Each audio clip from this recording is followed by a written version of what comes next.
joueurs, 40 millions d'Algériens et bien plus qu'un match de football.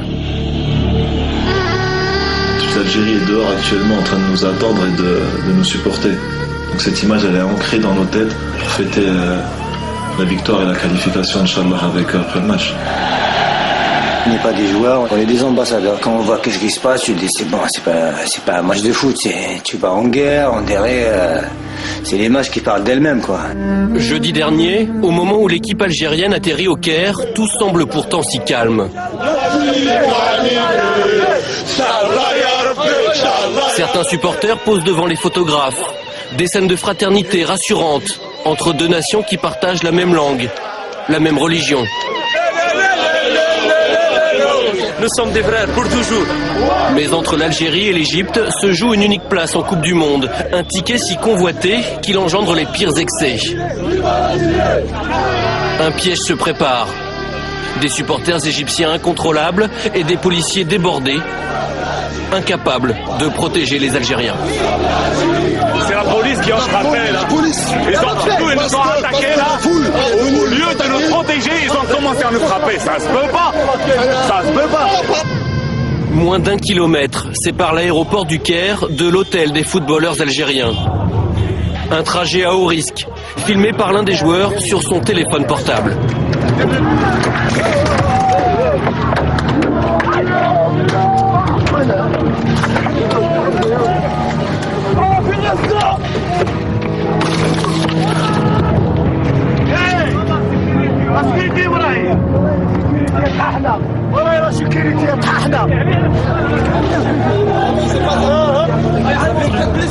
Qu'est-ce qui s'est passé, Majid? Qu'est-ce qui s'est passé?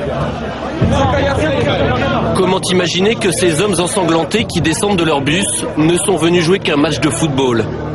4 joueurs blessés. Et sur le coup, la colère qui monte.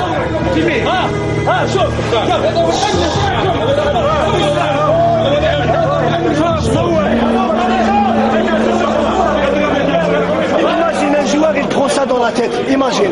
C'est ça le football. C'est ça le football. J'ai vu la pierre qui est venue, heureusement qu'elle était un peu amortée par le moto. Et après, on est rentré dedans. Je me suis caché, comme tous les autres, ça venait de partout. Il y a un morceau de verre qui a pénétré à l'intérieur de la plaie. On attend pour la structurer, qu'il y ait une constatation de la FIFA. Et après, ils te disent, on est des frères. Quels frères? Ça, c'est des frères. Regarde l'accueil. Quel accueil? Ils te disent l'Algérie. Quel accueil? Là, en Algérie, on n'a touché personne. En Algérie. Il n'y a personne qui dit touché. Ça, pour qu'ils voient les gens, c'est pas un joueur. Après, ils te disent, on est des frères. On n'est pas des frères. On va la gagner. On va la gagner. On va gagner. On va gagner.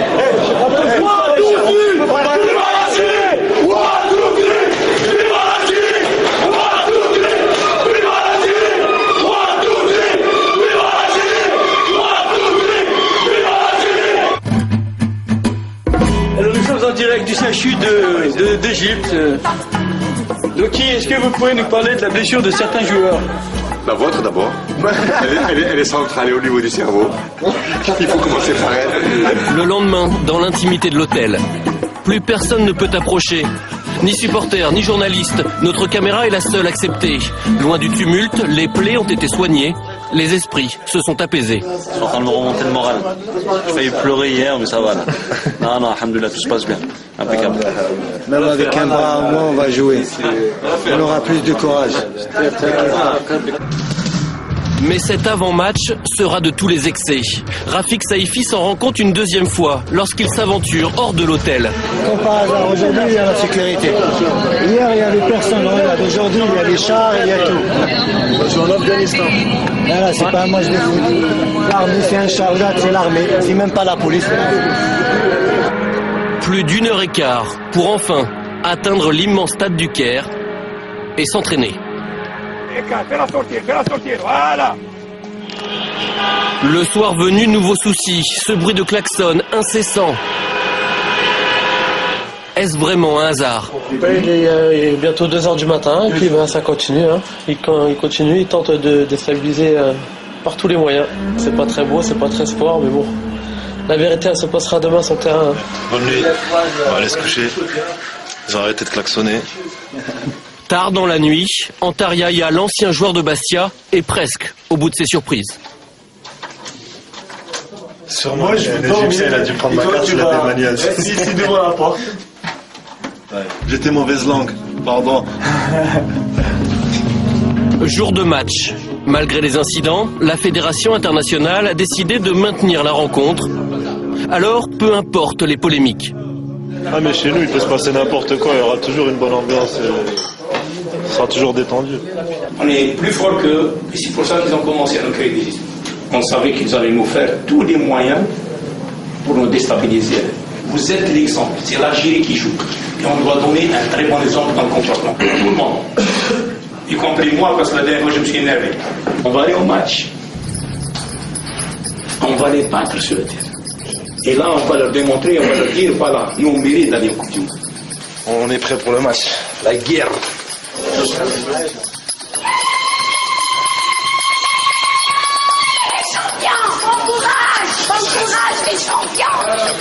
Partout à Alger, partout dans le pays, des places de village au restaurant, un peuple espère.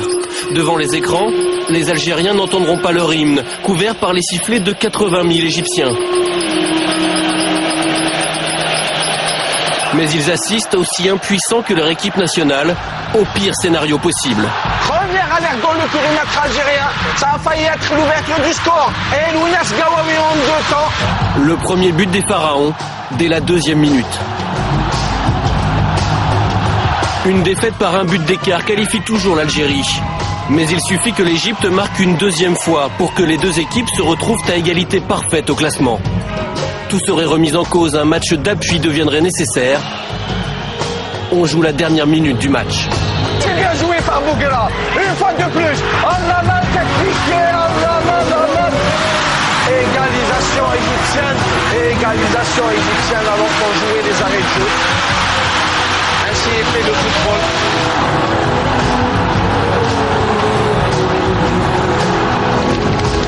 Pendant 95 minutes, l'Algérie a tenu cette participation au mondial qui lui échappe depuis 23 ans.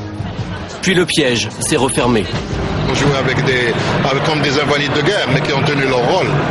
Il faut vraiment les féliciter, ces garçons. On est fiers d'eux. Tard dans la soirée, dernier remerciement aux supporters venus les encourager. Une minute du bonheur.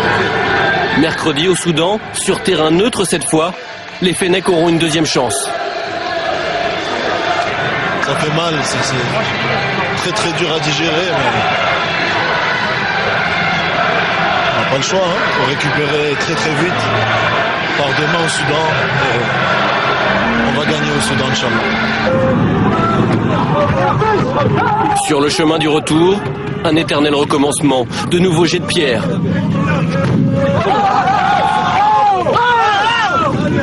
Mais cette fois du fond du bus, malgré la tristesse, malgré la colère, s'élèvent quelques chants, comme une réponse aux attaques, comme un signe de plus que l'Algérie n'a pas renoncé.